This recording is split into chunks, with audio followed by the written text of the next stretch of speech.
Hi there, Isha here, and welcome to The Higher Life, where I take concepts that are considered spiritual, esoteric, new age, and psychological, and help you understand how you can apply these in a really practical way to empower your life. Now, in today's episode, I'm going to touch on the GeneKeys and human design, but mainly the GeneKeys. So for all the lovers of the GeneKeys out there, I think this is going to offer you something insightful that will help you simplify your process if you are seeking a way to understand how you show up in the world and what your life purpose is. I've been working with the GeneKeys on and off, I think, for around 3 or 4 years, but as a transformational life coach, I kind of explore particular teachings and then think about how can the real essence of these teachings be integrated into a very practical, very simple pathway for us to follow as human beings, especially for people who find that level of esoteric work confusing. You know, I love the GeneKeys, but I do feel that sometimes it invites in a level of complexity that makes really engaging with the core wisdom sometimes difficult for the average person who's not really passionate and immersed in spiritual teachings or spiritual work. You know, I love it, but I'm also very much a pragmatist. I really love the practical application of relationship systems intelligence, which is through coaching, and absolutely the value that psychology, Western psychology, has been bringing into understanding personal power and how we relate to other people. So I've always wanted to find a way to bring all of this wisdom in and integrate it and really make it very simple for people who want to live in an empowered way. And you're looking to live in an empowered way if you genuinely care about the state of our world right now. You see that the way we're using our energy, whether that manifests as money, focus, attention, anything, is really not serving the well-being of the entire planet. So you're concerned about the environment. You can see that we are stuck in a cycle of violence, that we seem to be addressing our ignorances in the same brutal way, with social media, and the ability to be in other people's experiences while you're not actually experiencing them is creating heightened levels of distress. There's all these things playing out. There's an overkill in inspirational human beings that have got all these messages for us. So people are feeling very overwhelmed. On one hand, they're completely terrified of the so-called Armageddon that seems to be unfolding, and then we're also just completely overwhelmed by all these insights into how we can be the biggest, best, most powerful human being on the planet. I get it. Most of us just want to know, how can we use our energy correctly? What's going on? What do I need to align with and pay attention to so I can actually help humanity get into a better place? And I think the GeneKeys, from a spiritual perspective, offers the most powerful pathway for that. So the GeneKeys has this beautiful concept where it speaks to or is built off the I Ching. And the I Ching, I think it's a very quick interpretation, perhaps not completely accurate, but in a way the I Ching has this idea that human nature is an energy field, and there's 64 patterns that make up the whole of human nature, and therefore it facilitates the diversity that we are as humans within a whole, humanity being a whole system. So we are a system, one system of humanity, but no two humans are born exactly the same. We have a certain amount of uniqueness, and that's because these 64 energy patterns that make up our nature, or archetypes of our human nature, have ways of mating with each other and combining in all these different possibilities, so that every time it creates a new human. I mean, what amazing creativity is that? And the GeneKeys really helps you understand, what is my personal unique mix of these 64. So, you won't have all 64, but you get to see how you've been designed really as a human being, and what your personal expression of human nature looks or feels or sounds like, or is described as. But what's fascinating is I always come back to, okay, well, we've got that sorted, right? Some human beings out there have been given insight. They've been able to be the transmitter of this intelligence, and they're like, look, I've got this system. You can put in your birth date and you can find out your unique journey here in this world. But I keep thinking, well, what about the whole of humanity, the whole system?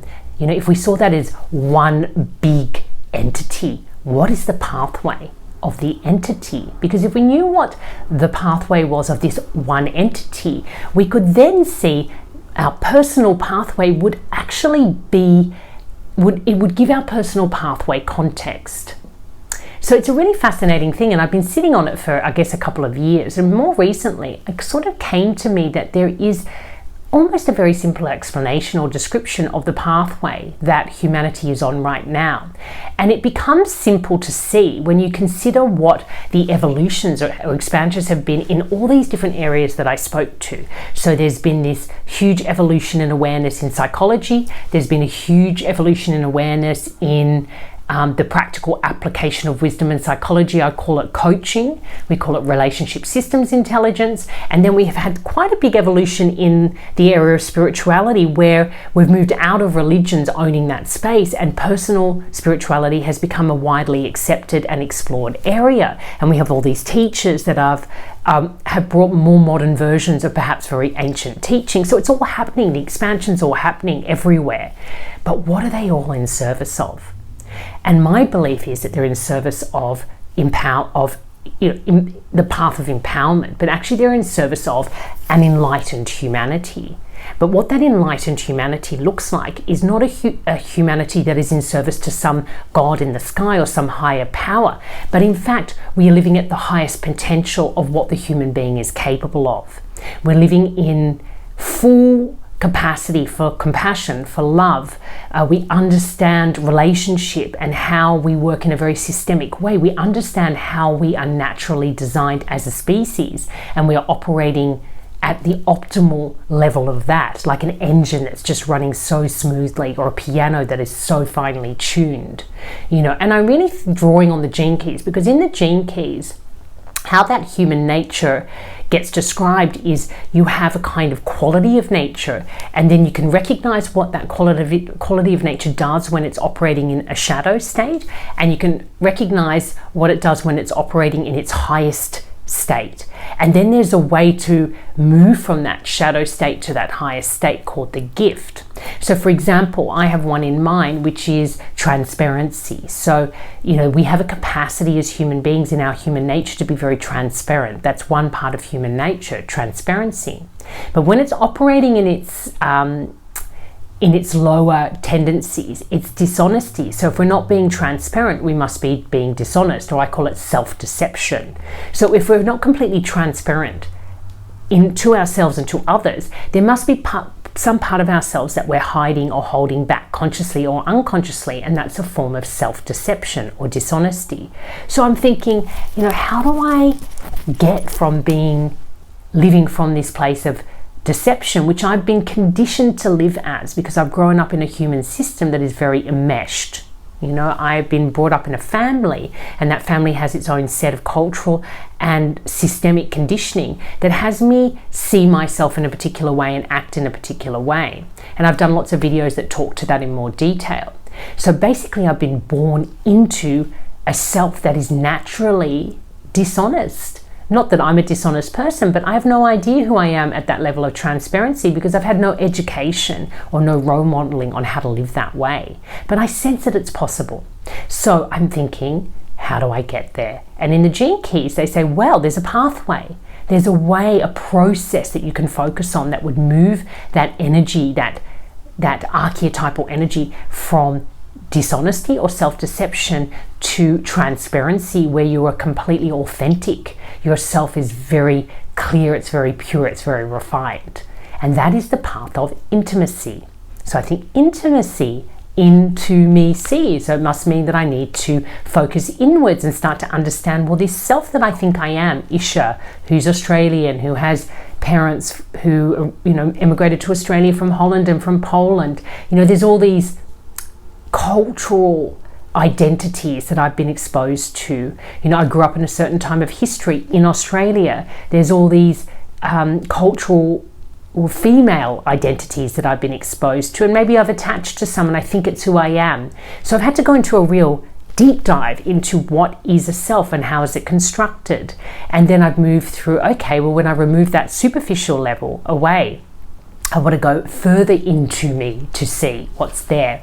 And then I start to see, oh, I've got archetypal tendencies, I've got virtues, things that I know make up who I am or my persona. So I start to unpack these. I think, okay, so I've got that creative self, I've got that very conditioned ego self, and then what happens if I lose those two? What's behind that? And then we get into this more core spiritual work or non-duality, which is, oh, maybe the self is a completely creative concept. It's something that just rises and falls away. It's easily influenced by the outside world. It's a playful inner capacity to act out lots of different personas. So I might not have a fixed self, and so it goes. So this pathway of intimacy, it's really helped me move out of this natural self-deception, this natural way of operating from self-deception, to become more and more transparent in the way I show up, and very authentic and very aware of this capacity for the self to want to get fixed and to want to operate out in the world in a fixed state, and to remember to just let that dissolve. So what we see here is that my energy, my creative force, has gone from operating through a very constructed ego, conditioned self, the self that's self-deceptive. That's where all my energy was going when I was born. I was raised to use my energy in that way. My energy was enmeshed with my family system, with my cultural system, with the political system that I'm born into, with the conditions that I'm born into. It means that all of those forces were relating to this pure life force energy that I have, and it was drawing my life force energy into being that person that fits in those different constructs. But because I chose the path of intimacy, or I say the path of empowerment, I chose to question whether that is a good use of my energy, and therefore, if it's not, it must be disempowering. I'm losing my power being my creative force, to that system, to that person that is operating out in that system. So I pull that power back, and I start to, really challenge it, and I start to do all these different activities and processes that help me strip away that tendency to operate out of that ego conditioned false self, right? And in doing that, I lighten my load. My energy becomes more vital, it becomes more curious, more contemplative, and it's available. It's more available to show up to life with this really relaxed way of being, where I'm not using my energy, forcing my energy to act out in the world in these constructed fixed ways. So it becomes very free, very liberated, and eventually it becomes completely transparent, open to manifesting in the moment in whatever way it feels like, without any influence from the outside world. I become a liberated soul. That's how I like to put it, enlightened. The light can shine through me. I'm so available, so vital, so energetic at that level of spirit, at soul, that there is a form of liberation that's occurred. And it was the pathway of empowerment that got me there. So I was in enmeshment, I walked a path of empowerment, or I went through the process of personal empowerment, and that enmeshment was dissolved, and what was revealed was this enlightened being, this pure being, this really empowered being in its highest form, enlightenment. So what I really started to realize is, where the GeneKeys is looking at this in a very personal way, I realized if I was looking at this humanity as one system, let's say a human being, what this system is doing is, it is walking the path of personal empowerment, to move out of the shadow state of enmeshment, where our creative energy is being used to serve an ego fixed identity, playing out there in this material world, and moving into dissolving that and revealing this true self, this empowered self, the enlightened self. Now, I will guarantee you that whatever your gene key profile is, if you think about this huge system that you're part of, that you're one part of, and you think this system is going from enmeshment to enlightenment along the path of personal empowerment. Any gene key that you have, it will have context. It will fit in that trajectory. So, I have another one, which is in the shadow, it's superficiality. In the highest potential state, it is presence, and the pathway is self-assurance. So when I'm in a state of enmeshment, I'm operating very superficially. My ego is out there, it's very active, and it's very superficial. Okay? When I'm in pure presence, the power of my presence is charismatic, it's magnetic. I've really reached that level of presence, power that is presence. And what has helped me transform the energy from superficial to presence is the path of self-assurance, the path of into me see. I've become more confident and naturally assured in my sense of self because I understood it for what it is, that it's a playful tool.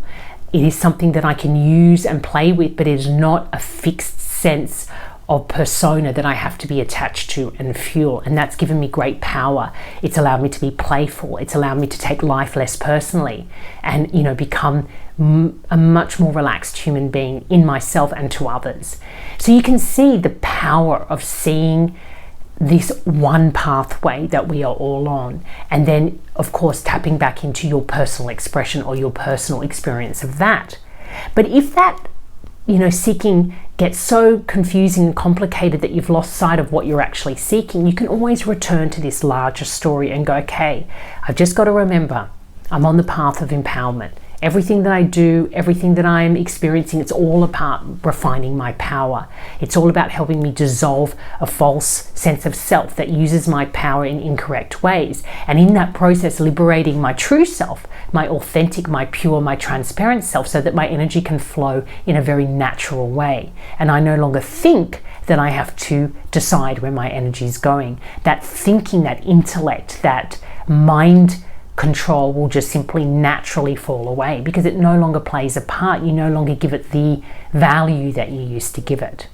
So it's a really, really powerful lesson, I think, this one. It's an insight that I think can really simplify the seeking process for any human being that has this urge, this feeling of living in a really empowered, enlightened way. Maybe it's just out there in the practical world. You just want to know how you can play your part to bring our world, our universe back into balance. It's a worthy cause, and maybe you don't want to delve into all this stuff, the gene keys, human design, spirituality. I get that. I think it's fantastic. I love Richard Rudd's work just because I just love the poetic nature of it. And every now and then I just love listening to the flow of his ideas and his contemplations. But sometimes I've done the retreats and I just can feel it's all getting too complex and there's too much going on, and I've lost sight of why I'm there. The seeking has become more prominent than actually the clarity that I was seeking in the first place. So when your seeking is not serving clarity anymore, rather it's serving complexity, you need to step back and you need to get back into a more simplified space. And here at Higher Life, that has been my mission from the beginning. I'm all about, I love every teaching out there, but it's got to be practical. It's got to be simple, that the everyday person who doesn't want to do these deep dives into these spaces can actually apply in their everyday life, and it applies to really personal challenges that they're in right now.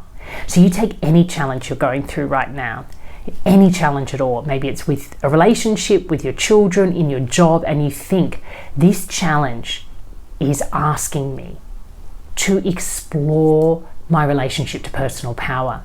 How is this experience in educating me on where my energy is enmeshed, and what steps can I take in this situation to learn from it in order to dissolve and disengage with some of those fixed ways of being, and to actually allow a revelation to occur in which a more pure, more refined, more empowered self will start to emerge. Now, I use the word revelation really precisely. This is not about, dissolving an ego and then deciding what the highest version of your potential looks like and then forcing that to happen, because that's coming from the mind. If you just work on dissolving the ego self, the way that your energy is fueled into that fixed, that constructed identity, the higher self will reveal itself naturally. You will just pull away whatever is, blocking it. So you don't have to think about it. You don't have to know what it is. You don't have to understand what the highest expression of humanity is, or of you as a human being, because that will be a natural byproduct of that path of empowerment. So I say, take the path of empowerment, focus on personal power, really understand the difference between genuine personal power and over-identification, power that is used to serve identification. Even if that identification is with something positive that inspires you, it's still identification. So you are vulnerable. If you need something outside yourself to identify with in order to raise your your quality of humanness, then that source can just as easily become the source of your demise. Anything that you believe empowers you can equally disempower you. And I was really taken aback when I watched a recent Netflix documentary on the Beckhams, at the extraordinary experience that David Beckham went through when he was red carded in the World Cup. He's just offered humanity. He probably doesn't even know it. This really powerful example of how dangerous fandom is. They prop you up. They see you as an extension of them. You have this fan adoration, and the fans just want you to win for them. They admire your skill, right? But they prop you up and they make you feel special, and they recognize the brilliance of these people. But when that sports person, in a very natural and human way, makes any kind of error, or even just doesn't fulfill the expectations of the fans feel equally entitled to drag you down. They own you. They own you. That's the belief. And not just own you, they feel permitted to cross every single boundary in terms of positive regard for another human being, and do all sorts of things and say all sorts of things that are just wrong. And it's this relationship that we're supporting out in the world right now. We let single human beings who've been supported by the system to be inspirational, to be influential, to manifest levels of excellence that we can enjoy and appreciate and be inspired by. But then the human system has kind of taken that, and then they've become, they've taken it for their own. And it's like, I own these people. And in sports, I think in the soccer world, watching what happened to David Beckham, the way he was brought up and then brought down, and his resolve, I think, and capacity in some way to just keep honoring his talent is what made him a supremely sophisticated human being, even if he doesn't see it in that experience. Because if you watch what happened, it was staying aligned to mastering a particular talent that you've been given that actually created the consistency in both those experiences to perform at that high and that low. So it's not the fans that make the stars, even though they like to think so. It's a very dangerous road to take. And I think this identification, when you've become identified with a phenomena or a sport or a person, to the point that you lose any kind of clarity between a line between yourself and that experience, you're very vulnerable. And so is the person that you've over-identified with. We call it codependency, enmeshment. It's a concept very commonly understood in family systems therapy, but we need to understand that that's happening out in the larger system. We are very enmeshed with forces outside ourselves, and marketing is optimizing on that. Our energy is getting sucked into fabricated lifestyles and fabricated realities that have nothing to do with the natural way of things. And I think humanity is waking up to this very slowly.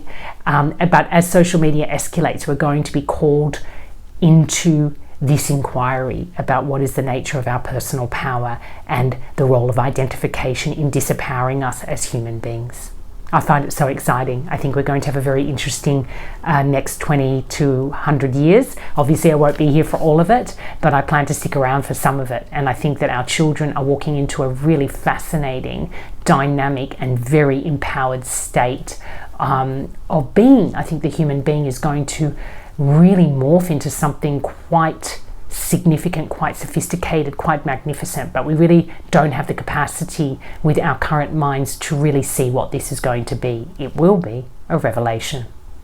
So I hope this is helpful. If you love this work or you're interested in walking the path of personal empowerment, absolutely check out the very affordable courses at Higher Life Academy, or just follow more of our episodes here at Higher Life TV. So until next time, take care and love life.